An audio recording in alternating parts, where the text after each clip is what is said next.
नमस्कार मित्रांनो, आपण पाहत आहोत कटाक्ष.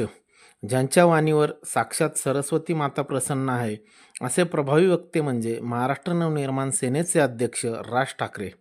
राजकीय चढउतारात गेल्या काही वर्षात सातत्याने त्यांची भूमिका बदलत असल्याचं दिसून आलं आहे. त्यांच्या या बदलत्या भूमिकांमुळे ते नेहमीच चर्चेत असतात. 2006 साली पक्षाच्या स्थापनेपासून त्यांनी मराठी अस्मिता, हिंदुत्व आणि स्थानिक मुद्द्यावर आक्रमक भूमिका घेतलेली होती.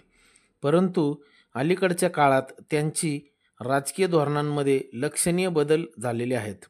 मनसे स्थापनेनंतर राज ठाकरे यांनी मराठी माणसांच्या हक्कासाठी आंदोलने केली. मुंबईतील परप्रांतीयाविरोधातील त्यांची मोहीम, विशेषतः उत्तर भारतीयांविरुद्धची आंदोलने, सुरुवातीच्या काळातील त्यांच्या आक्रमक मराठी अस्मितेचं प्रतीक होती, जी सुरुवातीला राजकीयदृष्ट्या फायदेशीर ठरली. पहिल्याच प्रयत्नात त्यांचे 13 आमदार देखील निवडून आले होते. मात्र त्यानंतर त्यांची राजकीय पिछेहाट होत गेली. अनेक आमदार पक्ष सोडून इतरत्र निघून गेले. यानंतर झालेल्या निवडणुकीमध्ये त्यांचा फक्त एकच आमदार निवडून आला होता. मग 2019 नंतर त्यांनी मराठीच्या मुद्द्याला बगल देत हिंदुत्वाचा अजेंडा हाती घेतला. मशिदींवरील भोंग्यांविरोधात आंदोलनं करत त्यांनी हनुमान चालीसा वाजवण्याचा आग्रही धरला होता. यामुळे त्यांच्या मराठी अस्मितेच्या भूमिकेत हिंदुत्वाचा समावेश झाल्याचं दिसलं. 2024 त्यांनी लोकसभा निवडणुकीत भारतीय जनता पक्षाला बिनशर्त पाठिंबा जाहीर केला, ज्यामुळे ते त्यांच्या मूळ विचारसरणीपासून दूर गेल्याची टीका सर्व राजकीय पक्षांनी आणि राजकीय पत्रकारांनी देखील केली होती. राज ठाकरे यांनी 2014 पर्यंत भाजप आणि शिवसेनेच्या युतीविरोधात आक्रमक भूमिका घेतली होती. मात्र 2019 नंतर त्यांचा भाजपशी जवळीक साधण्याचा प्रयत्न दिसून आला होता. त्यानंतर 2021 त्यांनी भाजपशी युती करण्याच्या शक्यतेवर स्पष्ट नकार दिला होता. परंतु 2024 त्यांनी भाजपाला थेट पाठिंबा जाहीर केला. यामागे राजकीय उपेक्षितपणा आणि मनसेला मुख्य प्रवाहात आणण्यासाठी त्यांनी हा जो यशस्वी प्रयत्न केला, तो यशस्वी ठरला नाही.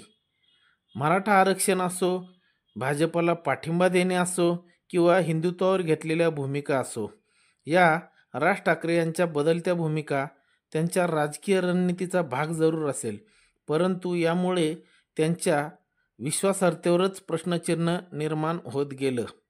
2024 विधानसभा निवडणुकीत त्यांच्या पक्षाने सपाटून मार खाल्ला. अलीकडेच पिंपरी चिंचवडमध्ये त्यांच्या पक्षाच्या वर्धापन दिनानिमित्त आयोजित कार्यक्रमात त्यांनी गरज नसताना कुंभमेळ्यावर आणि गंगेच्या पाण्यावर खोचक टीका केली होती. पण लोक कुंभमेळ्यात गंगेत डुबकी मारून स्नान करण्यासाठी जात होते, गंगेचं पाणी प्यायला नाही. हे बहुधा राज ठाकरे विसरले असावेत. करोडो हिंदूंची आस्था असलेल्या कुंभस्नानावर आणि गंगेच्या पाण्यावर त्यांनी केलेली टिप्पणी अनेक हिंदूंना आवडली नव्हती. पहलगाम हल्ल्याचा बदला घेतला जावा या देशवासियांच्या अपेक्षेला खरं उतरत सरकार आणि सैन्यदलाने पाकव्याप्त काश्मीर आणि परिसरातील दहशतवादी तळांवर हल्ले करून दहशतवाद्यांना चोख प्रत्युत्तर देत अनेक दहशतवाद्यांना कंठस्नान घातले होते. या नियोजनबद्ध हल्ल्याला ऑपरेशन सिंदूर हे नाव देण्यात आलं होतं. राज ठाकरे यांनी या हल्ल्याला पहलगाम घटनेचं प्रत्युत्तर देण्यास स्पष्ट नकार देत युद्ध हा पर्याय नसून पहलगाम घटनेतील दहशतवाद्यांना शोधून त्यांचा बंदोबस्त करणे महत्त्वाचे असल्याचं त्यांनी सांगितलं. असे सांगताना त्यांनी अमेरिकेचं उदाहरण दिलं. अमेरिकेच्या वर्ल्ड ट्रेड सेंटरवर झालेल्या हल्ल्यानंतर अमेरिकेने या हल्ल्यामध्ये सहभागी दहशतवाद्यांना शोधून ठार मारले.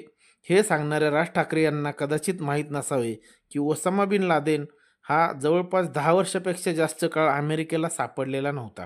परंतु उगाच नको त्या ठिकाणी तोंड घालणे टाळतील ते राज ठाकरे कसले. असो, वारंवार भूमिका बदलण्यामुळे राज ठाकरे यांच्या पक्षाची अवस्था जवळपास संपल्यात जमा आहे.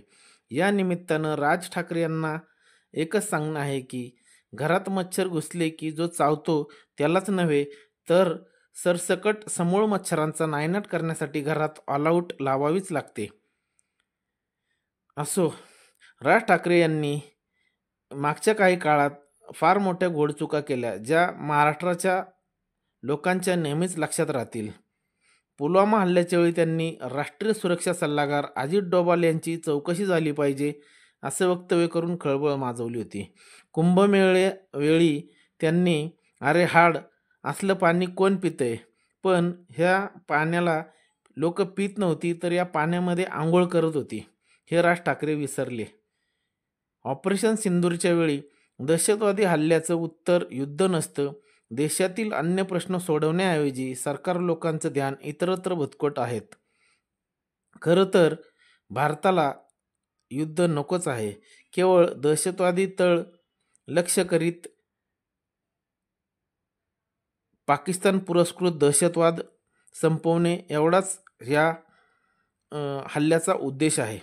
पहलगाम हल्ल्यानंतर कोणत्याही भारतीयाला, किमान हिंदूंना तरी नीट झोप लागलेली नव्हती. ऑपरेशन सिंदूरनंतर त्यांना थोडासा दिलासा मिळाला, परंतु राज ठाकरे यांना ही जनभावना कदाचित समजली नसावी. धन्यवाद.